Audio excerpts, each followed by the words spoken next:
Did you guys see the news about the new fee that the government wants to charge us? If you do not have a Real ID compliant ID starting February 1st of next year, they want to charge you $45 at the airport. I have so many thoughts on this, but they can really be generalized to one statement. I think this is ridiculous and stupid. Essentially, the general public is going to get punished because the government couldn't get their shit together. Here's what I mean by that. January 29th of 2008, the Department of Homeland Security issued the final rule for Real ID. The original deadline for states to comply to this was May 11th of 2008. There were a lot of issues with this because obviously a few months is not enough time for them to implement these changes. Like, just to put it in perspective, I was a freshman in high school in 2008. That means that I didn't even have a driver's license yet. The original plan for air travel enforcement was supposed to be on October 1st of 2020, but due to COVID and DMVs being shut down, they moved that out another year. The state was then moved out multiple times since then, finally landing on May 7th of 2025. Remember when I said the first original date was October of 2020? I received my ID from Washington State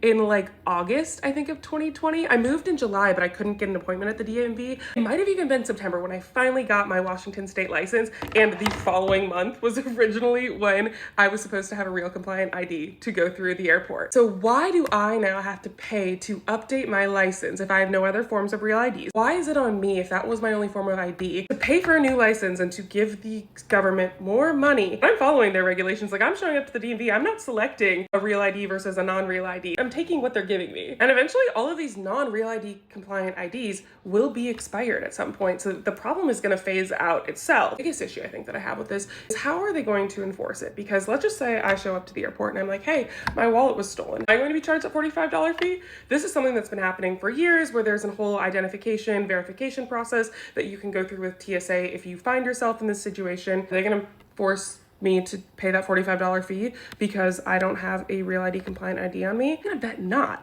But meanwhile, the family of four behind me who travels once a year, who didn't realize that they didn't have a real ID compliant ID because they have a valid license, they're gonna be the ones who are hit with this $45 fee for all four of them both ways if they want to still go on their vacation. It just opens up the door for a lot of bias and discrimination to creep in, because I could be someone who's like, oh, I'm so sorry, I travel all the time. I left my passport in my other bag. I'm only traveling domestically this week. My bad. And the agent might be like, yeah, no problem. Just remember it next time. Meanwhile, they could unfairly apply this rule to someone else who maybe fits one of their biases that they might have. Most US IDs are only valid for 4 to 8 years. Considering that this rule went into effect in 2025, let's turn the clock back 8 years. That brings us to 2017, which is the year that government agencies would have had to start issuing these real IDs so that everyone would be compliant by the time the rule actually went into effect. The announcement of these guidelines was made in 2008. That's almost a decade to figure their shit out. Now we have to pay the price. Make it make sense.